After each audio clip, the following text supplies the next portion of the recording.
Emmanuel Macron ordonne, Nana Akufo-Addo exécute. La CEDEAO convoquée.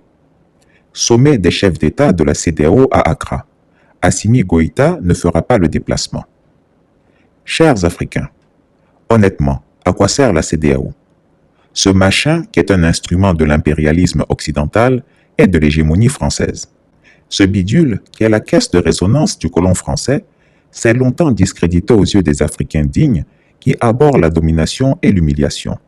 Je suppose qu'il ne vous a pas échappé qu'il y a quelques jours, du haut de son pupitre de candidat à l'élection présidentielle, Emmanuel Macron, agissant non pas en tant que candidat, mais cette fois en qualité de président de la République française, a claironné qu'il appellerait le suppôt Godillot, Nana Akufo-Addo, pour que des sanctions soient prises à l'encontre des autorités et du peuple malien pour avoir interdit les médias publics de propagande française, à savoir RFI et France 24. Monsieur le Président, les autorités maliennes ont décidé de suspendre la diffusion de RFI et de France 24 au Mali aujourd'hui. Est-ce que vous condamnez cette décision? Est-ce que vous pensez que c'est un signe nouveau de la détérioration des relations entre la France et le Mali qui continue depuis quelque temps? Et comment comptez-vous réagir? Merci pour cette question. En effet, elle renvoie à ce sujet si important qu'on évoque depuis tout à l'heure. Je condamne avec la plus grande fermeté cette décision qui me semble totalement contraire aux valeurs que porte le peuple malien et le Mali depuis son indépendance. Je pense que cette décision est grave, elle est prise par une transition qui, je le rappelle, est le fruit de 2 coups d'État et elle est le signe d'une course en avant vers le pire.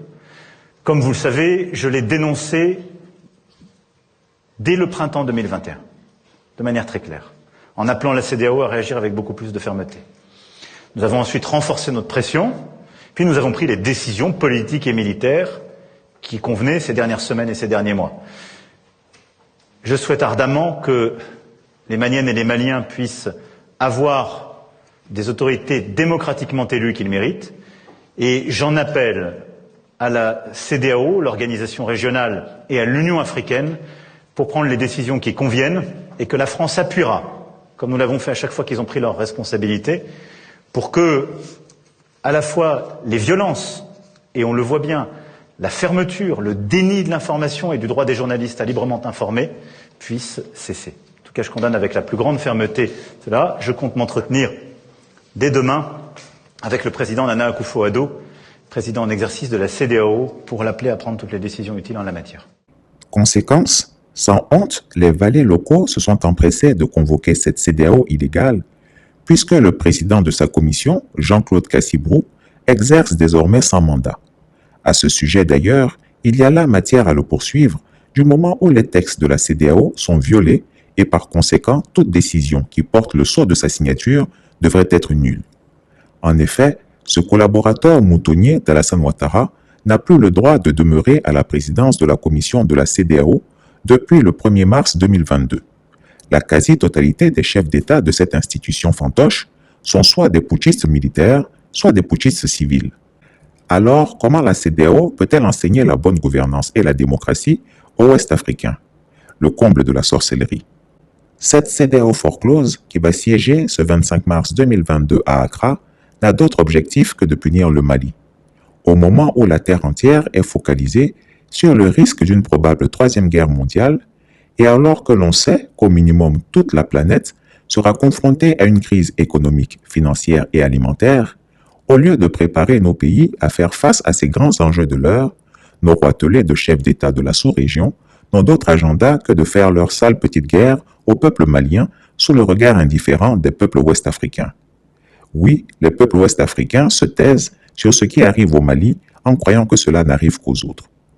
Cette CEDEAO, manipulée par Alassane Ouattara, qui est le garde-chiourme de la France, est complètement discréditée.